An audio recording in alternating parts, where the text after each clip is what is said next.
एक समय की बात है, एक गांव में सफेद साड़ी वाली चुड़ैल का आतंक था। चुड़ैल रात भर गांव में घूमती और गांव का जो भी आदमी उसे दिखाई देता उसे वो घायल कर देती। अरे कोई तो बचाओ, मर गया रे।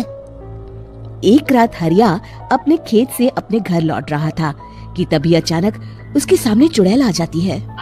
अरे बाप रे, ये चुड़ैल कहाँ से आ गई? आज तो मैं गया काम से।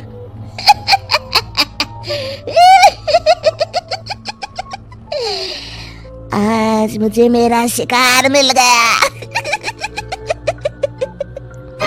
अरे चुड़ैल दीदी, मुझे छोड़ दो। जैसे ही चुड़ैल हरिया की तरफ बढ़ती है, हरिया वहाँ से भाग जाता है और अपने घर के दरवाजे पे पहुँचता है। अरे भगवान, जल्दी से दरवाजा खोलो, मेरे पीछे चुड़ैल पड़ी है।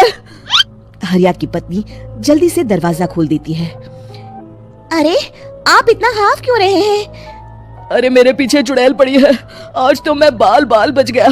जल्दी से सभी दरवाजे और सभी खिड़कियों को बंद करके बत्ती बुझा दो।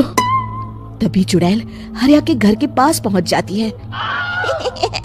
अरे वो आदमी कहाँ गायब हो गया? मैं भी देखती हूँ आखिर कब तक बचेगा। मैं अपने शिकार को इतनी आसानी से नहीं छोड़ती। इतना कहकर चुड़ैल वहाँ से चली जाती है। वहीं दूसरी तरफ हरिया और उसकी पत्नी दोनों अपने घर की खिड़की से ये सब देख रहे होते हैं। अरे बाप रे, ये तो बड़ी डरावनी चुड़ैल थी। अगले दिन ये बात आग की तरह पूरे गांव में फैल जाती है और धीरे धीरे लोग चुड़ैल के डर के मारे शाम होते ही अपने घरों से बाहर निकलना बंद कर देते हैं।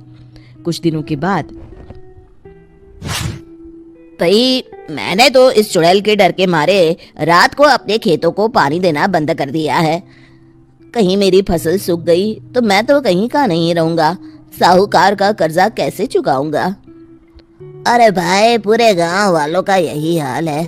पता नहीं ये चुड़ैल हमारे गांव में कहां से आ गई। फिर एक दिन गांव के पास वाली नदी के किनारे एक बहुत बड़े तांत्रिक के आने की बात कुछ गांव वालों को पता चलती है। वो लोग जाके ये बात गांव के मुखिया को बताते हैं। मुखिया जी, नदी के किनारे एक बहुत ही पहुंचे हुए तांत्रिक बाबा आए हैं। हमें उनसे मदद मांगनी चाहिए। मैंने सुना है वो बड़े बड़े भूतों और चुड़ैलों को अपने वश में कर लेते हैं। मुखिया जी सभी गांव वालों को लेकर उस तांत्रिक के पास पहुंच जाते हैं। ओम फट स्वाहा, ओम फट स्वाहा। तभी तांत्रिक अपनी बंद आंखों को खोलकर कहता है, क्या बात है? तुम सब लोग यहाँ क्यों आए हो? मुखिया जी उस तांत्रिक को सारी बात बता देते हैं। अच्छा, तो ये बात है। और तांत्रिक अपनी आंखों को बंद कर लेता है। मैं देख रहा हूँ तुम्हारे पूर्वजों ने बहुत पाप किए थे, जिससे ये गांव अब श्रापित हो चुका है। उसी के फल स्वरूप तुम्हारे गांव में चुड़ैल आई है।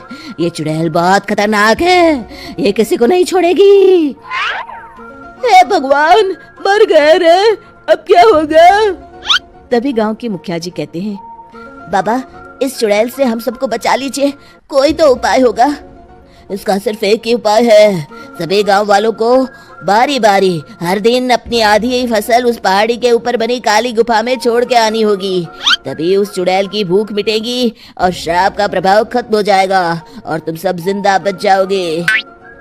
सभी गांव वाले उस तांत्रिक की बात को मान लेते हैं और वहां से चले जाते हैं।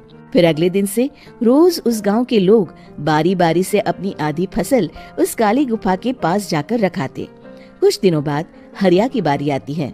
बाप रे, आज तो मेरी बारी है उस काली गुफा में जाने की। क्या करूं? वो तो बड़ी खतरनाक चुड़ैल है। मेरे तो हाथ पैर कांप रहे हैं। फिर हरिया डरते डरते अनाज की बोरियां अपनी बैलगाड़ी में लाद देता है। तभी हरिया की पत्नी उससे कहती है, देखो जी, संभल के जाना और किसी भी हालत में शाम होने से पहले वापस आ जाना। उस चुड़ैल का कोई भरोसा नहीं है जी। हरिया बैलगाड़ी में बैठते हुए कहता है, भगवान, मैं क्या वापस आऊंगा?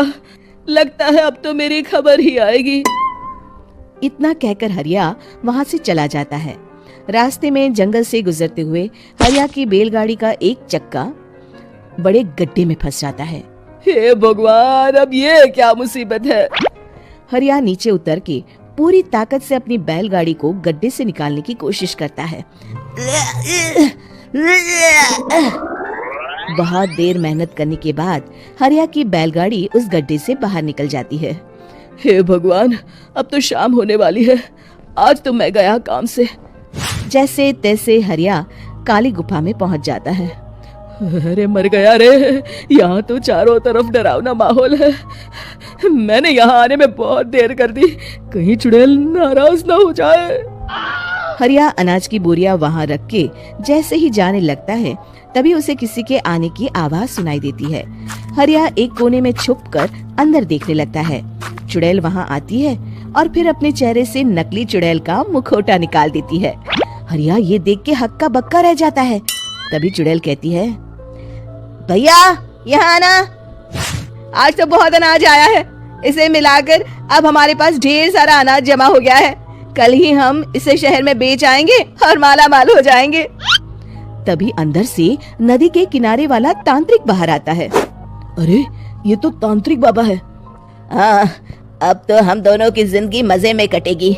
गांव वालों को बेवकूफ बनाना इतना भी मुश्किल नहीं था। लोग तो तुम्हें सच में असली चुड़ैल समझते हैं। हाँ, तुमने सही कहा। अब ये गांव वाले चुड़ैल के डर से जिंदगी भर इस काली गुफा में अनाज पहुंचाते रहेंगे। अच्छा, तो ये बात है।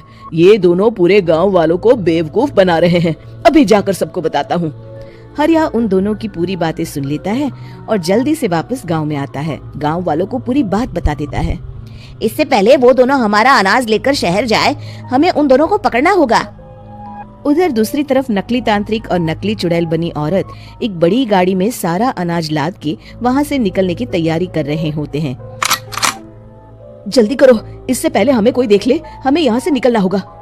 और तभी वो दोनों देखते हैं कि सामने से सभी गांव वाले अपने अपने हाथों में मशाल लेके आ रहे हैं। दोनों बुरी तरह डर जाते हैं।